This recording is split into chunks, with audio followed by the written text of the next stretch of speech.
It's Wednesday, September 6th, 2017. This is the CBS Morning News. Tracking Irma, the most powerful Atlantic hurricane on record, makes landfall, slamming the Caribbean. President Trump scraps the Dreamer immigration program, now putting the pressure on Congress. Hopefully now Congress will be able to help them and do it properly. And stealing signals. The Red Sox get caught in a high-tech cheating scandal.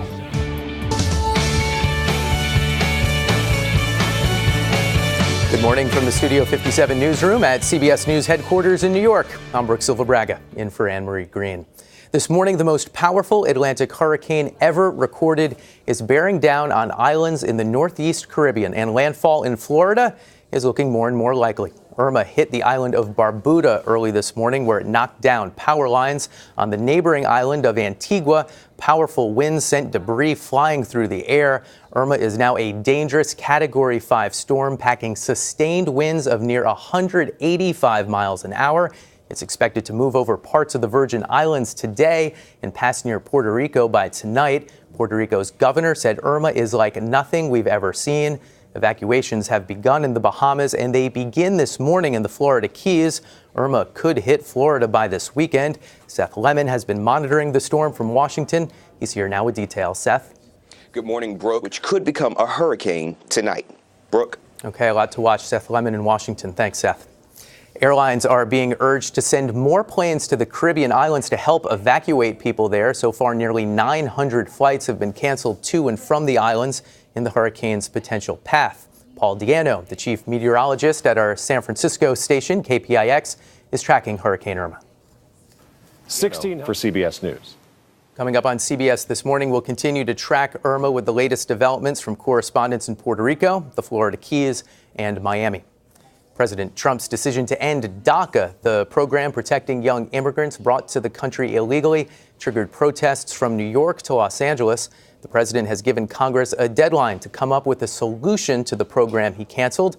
On Twitter last night, he wrote, "Congress now has 6 months to legalize DACA. If they can't, I will revisit the issue." Major Garrett has our story. I have a great heart. The White House.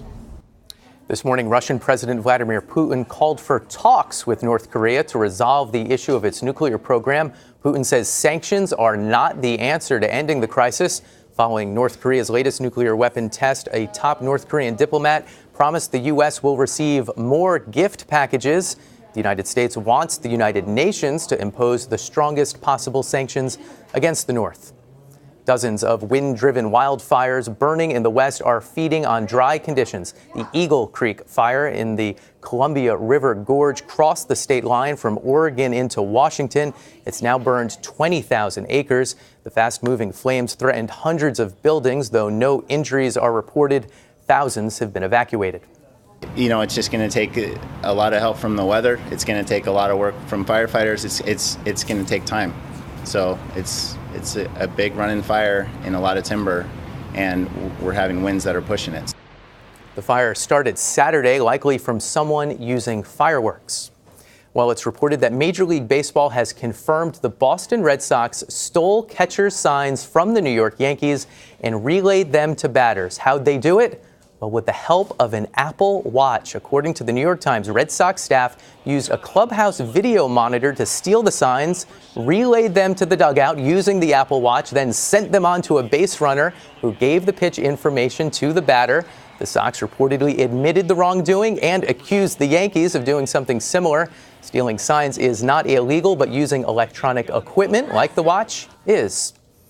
Coming up on the morning news, voting battle. A revised voter ID law in Texas can be used in the upcoming November election.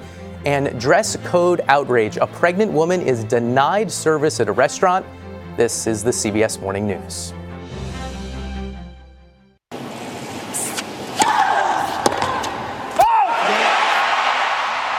37-year-old Venus Williams is moving on at the U.S. Open. She defeated the Czech Republic's Petra Kvitova in a third-set tiebreaker. Williams is trying to win her first major since Wimbledon back in 2008. Up next in the semifinals, Williams will face American Sloane Stephens. It's been a good year for American women at the U.S. Open. There is outrage over a pregnant woman denied service at a restaurant, and a revised voter law in Texas gets the go-ahead. Those are some of the headlines on the morning newsstand today. The Texas Tribune reports on a federal appeals court ruling allowing Texas to use a new voter ID law in the upcoming November elections. It requires voters to present an accepted photo ID card, but those without an acceptable ID can still vote. They'll have to sign a sworn declaration stating there's a reasonable impediment to obtaining identification. The Washington Post reports on the start today of the corruption trial of New Jersey Democratic Senator Bob Menendez. Prosecutors say Menendez repeatedly lobbied for a Florida eye doctor in exchange for political donations and gifts. Both Menendez and the doctor deny they did anything wrong. The Charlotte Observer says a relative of Confederate General Robert E. Lee quit as pastor of a North Carolina church over criticism. The Reverend Robert Wright Lee IV appeared on MTV's Video Music Awards last month denouncing racism. He said he's leaving the Winston-Salem church after some congregation members expressed concern he was lifting up the Black Lives Matter movement. Washington State's News Tribune reports on a pregnant woman wearing a crop top being denied service at a restaurant. Charisha Gobin says a waitress at a Buzz Inn steakhouse in Marysville told her she violated its no shoes, no shirt, no service policy. The restaurant later issued a statement apologizing. Okay, still ahead, Toy Story, the company that makes Legos, hits a stumbling block. On the CBS Money Watch, a possible slowdown in the pace of interest rate hikes and Lego sales hit a brick wall. Henna Doba is at the New York Stock Exchange with that and more. Good morning, Henna. Good morning, Brooke. Tensions on the Korean Peninsula. Thanks a lot. Henna Doba down at the Stock Exchange. Still ahead, testing small pickups will show you which ones earned the highest marks when it comes to safety. Fall is here. It was a special send-off for a special kid on his first day of kindergarten. About 36 New York police officers greeted the 5-year-old son of a police sergeant killed in the line of duty. Sergeant Paul Tuzulu was shot and killed last November. The police contingent joined the boy and his mother yesterday as he walked to the bus stop. While safety features on small pickup trucks are improving, the latest crash tests show many of them come up short. Meg Oliver reports. CBS News, New York. Coming up on CBS this morning, the musical Hamilton is doing more than just selling out theaters. It's inspiring young people to brush up on history. We'll meet the growing legions of Hamil kids. I'm Brooke Silva-Braga. This is the CBS Morning News.